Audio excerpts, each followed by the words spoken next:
Guys, in today's video, we are going to put together some Dash pancake slot cars. So I ordered these. They don't actually go on sale, but the way that they release them is they typically will do like 400 or 500, and it usually sells out like really quick. So he'll say, hey, I'm posting these 6 o'clock Central Time on Saturday. There's only 300 or 500 or whatever, and there usually is a limit on how many you can buy. But even with that, I mean, I'm pretty sure there was 400 or 500. They sold out in like 2 minutes. So I ended up getting 10. It's not traditionally my cup of tea, I guess you could say, but because we are doing more SCDRL stuff, because we're doing more YouTube content, I thought, hey, this is a great thing to talk about. It's free advertising for the brands.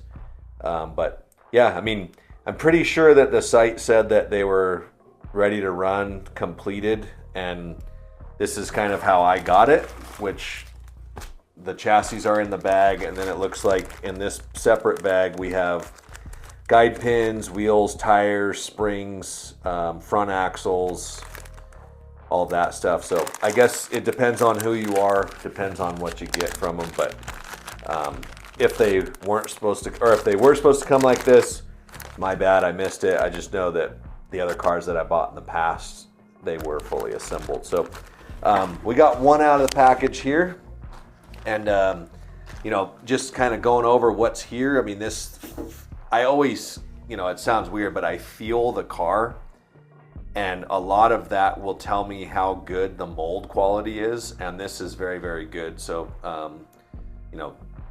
not super surprising because I have heard lots of good stuff about the Dash stuff in the past, but the molding on that is very good. It is, plastic gears on the top plate. It does have solid rivets, and it does have copper electrical, but all of that looks very, very symmetrical. Really, really nice.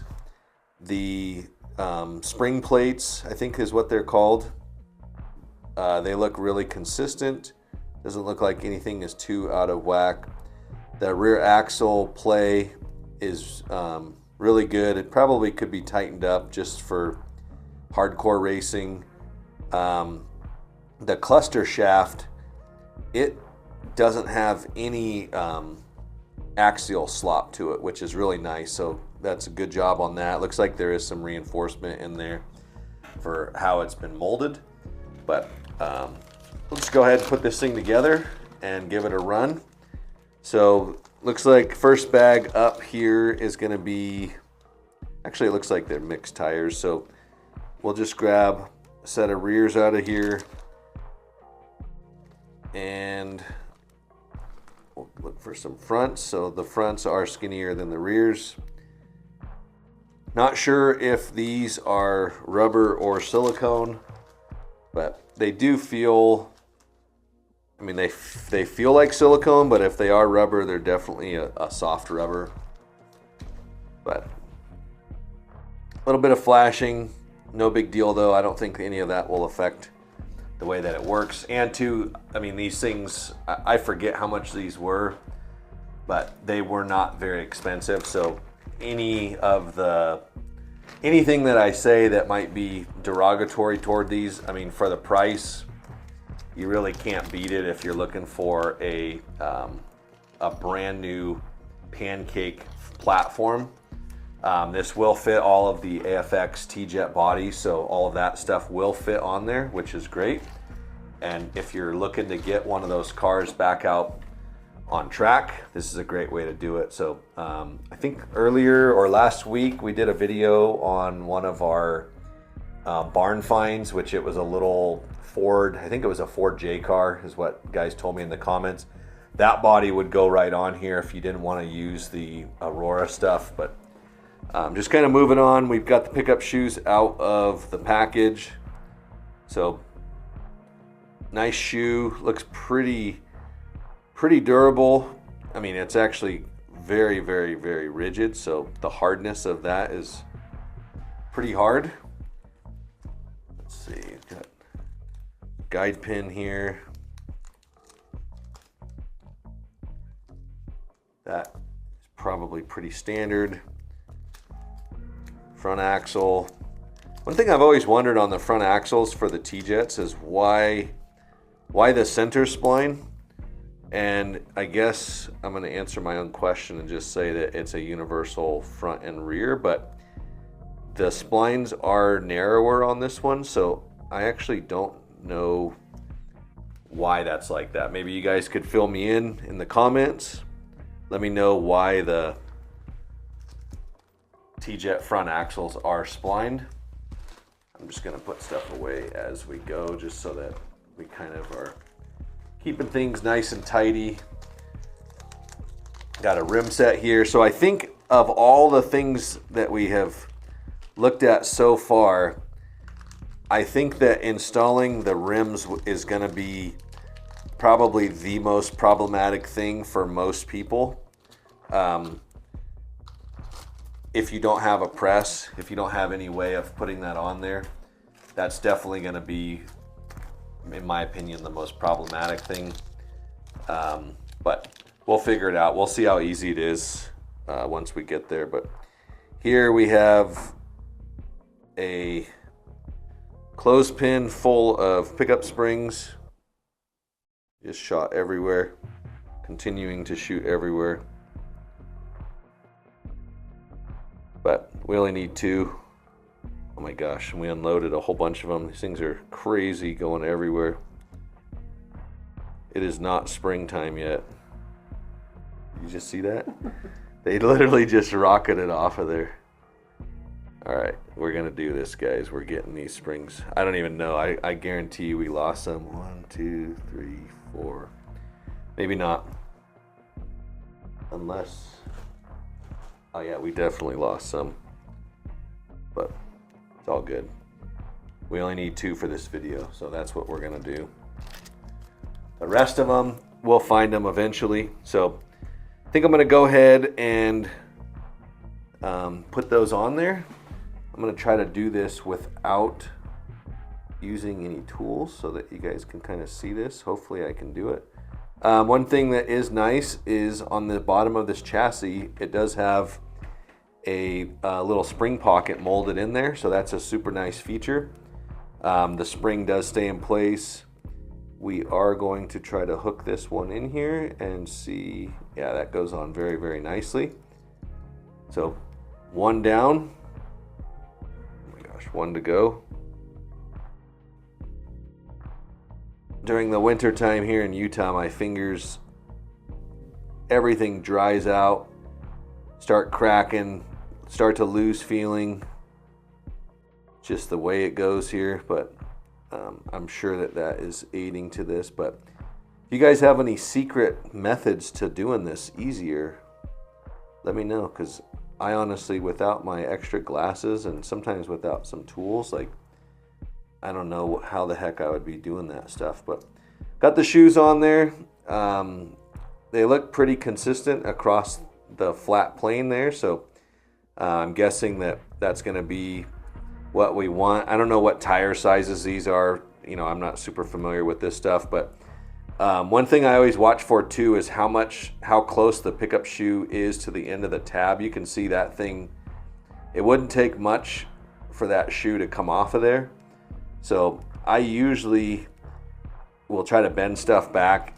Might be something I pull these off and I'll bend the tops back a little bit on those pickup shoes, but don't see, unless they are in the bottom of the box, but I didn't see any screws, which I don't remember if they come with screws. If this did come with screws, we didn't get them, so doesn't look like it. So if you do get these, don't expect any screws in there. If you do get screws, that's great. Looks like I got screwed. So, but let's go ahead and put this front axle in. I don't even know which hole to use. I'm going to just go with the long wheelbase. And looking at these front rims here, we are going to have to get out our press tools. So let's pull out our press and we'll see if we have an arbor that will work on these. So it looks like they do have a small, like a little tit on them in the middle, which for pressing the front ones on, we are going to have to use an arbor with a hole in it so that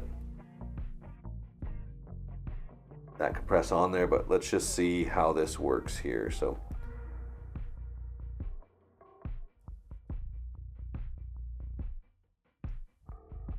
without one of these tools, I'm not super sure what you would do, but it looks like that. Just use a hammer. Yeah, I mean, you might have to use a hammer, but it definitely, the rim will only go on so far before it stops. So I felt an abrupt stop there, which means that the cavity, we were full depth on the cavity. So more than likely there's going to be quite a bit of side to side slop on this one. Yeah, so that's pretty much bottomed out, but you can see how much side play there is right there, which definitely more than what I like to see even on a sectional track. But front end's on. Let's look at these rear rims. I think we'll probably use the same setup for these. And it looks like we're gonna have to find a body to put on here, because on these cars, because the guide pin gets screwed on or held on by a screw, you really can't even run them without a body, unless you jimmy rig something up. So we'll get this one finished up here, get it oiled, see how it sounds, set it on the setup block, see if we need to move that front axle position. But it does feel, I mean, it feels pretty torquey, so it does feel like it has some pretty dang good magnets in it. Let's set it on the setup block here. So definitely pretty high, which is not a big deal. I mean, it's fine if they're set up like that. Definitely could run lower tires. I mean, you could really lower this thing quite a bit. The pickup shoes definitely are not sitting flat, so they're up on the toes, which is up on the nose there. But that could be changed. I mean, we could change the rear axle position, but then that would make the car pretty stink bug. So probably won't do that, but we're gonna go through, oil this thing. I don't know, and it doesn't say anywhere if they come oiled. The car looks very, very dry, so I'm guessing that it's not oiled. You may want to pull the top plate off and oil the bushing at the motor. That might be something worth doing. We'll see how this thing sounds once we run it. If it sounds like it needs it, then we'll have to do that. But let's see what we got here.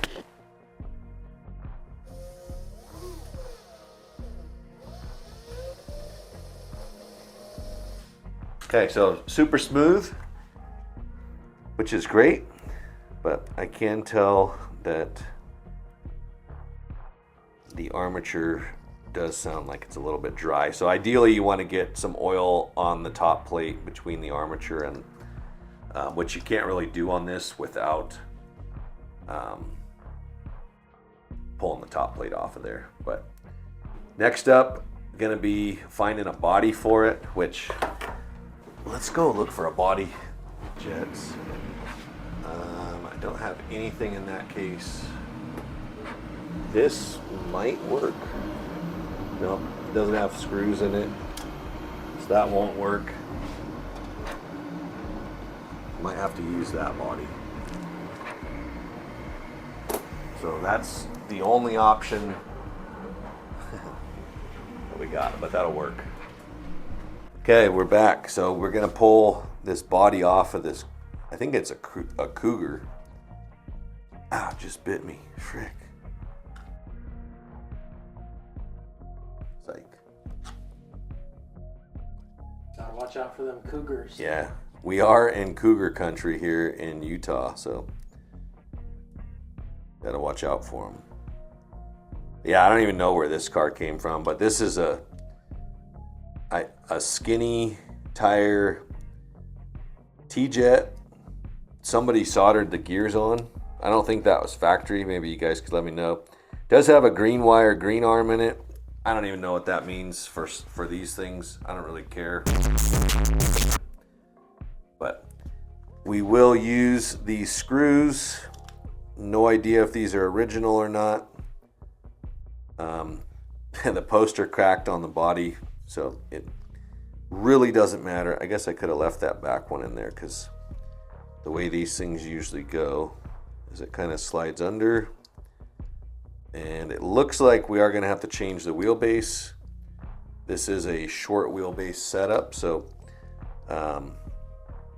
let's see what to do, because these rims don't have a hole in them. So we're going to have to figure out how to get them off of there. This is a Viper pinion tool. Oh yeah, that actually worked way easier than I thought. I thought this video was going to go south right there, but it actually went okay. So now, because these have been pressed on before, you can just press them back on with your finger.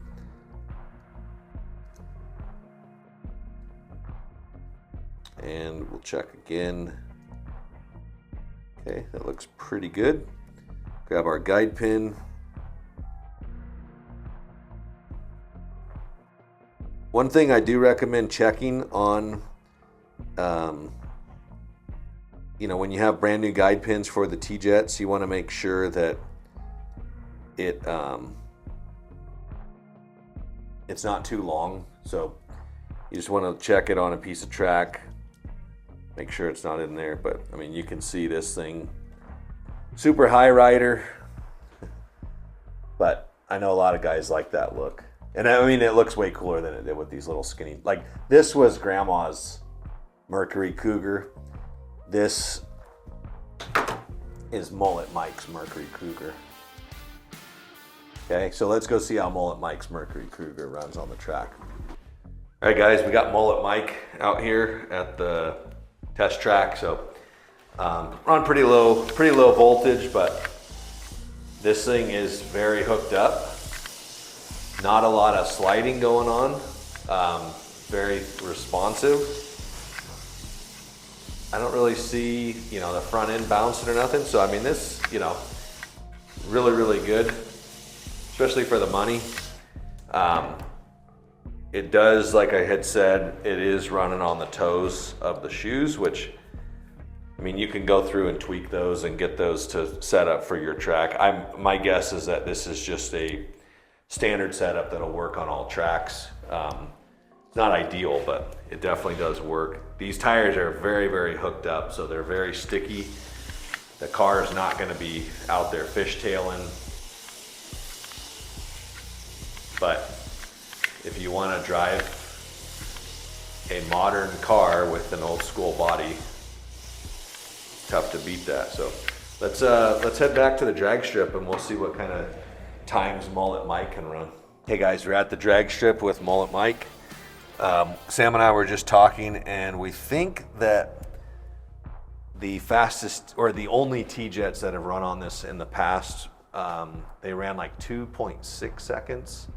So that's really our only guideline on this. And once again, too, these cars aren't meant to be fast.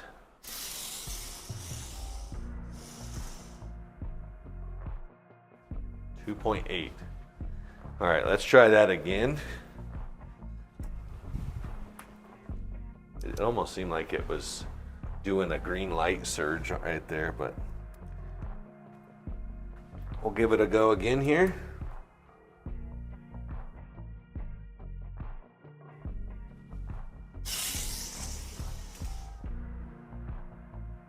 right, that's more like it. Minus the bump. So we'll give it another go.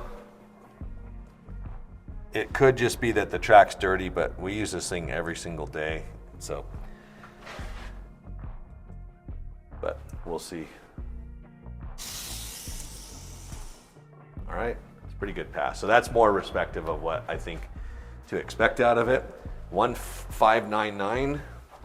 We'll run it in the other lane just for the heck of it, because it actually reminds me that all the testing I did yesterday was in the left lane. So this lane should be cleaner, but my guess is that it's going to be running right there around 1.5. So 1.66. Look, it even got sideways in the shutdown. Locked up the rears. Yeah, Mullet Mike doing it. So yeah, I mean, I would be pretty happy with this if this was my purchase, which it actually was. But if I was buying this to replace an old T-Jet, or you know, I had a cool body laying around, I needed a car for it. Great way to get that car back on track without having to spend a ton of money, without trying to deal with all the guys that are hoarding the old Aurora stuff. This is just a dash T-Jet. I will look, we can head back up to the office. I'll figure out exactly what model this is so that I can let you guys know, because there are a ton of models. So let's head up. All right, guys. So I dug through to figure out exactly what model this is for you, and I'll read the listing exactly as shown. Available Saturday 2/8 at 6 p.m. Central. T-Gen 2- black with black gears, chrome 5-spoke wheels, new lower price. That's the model. That's the model. Okay. So the short version is that it's the T-Gen 2. Okay. I don't know what motor it has. I don't know what magnets it has. But it was $13. So that.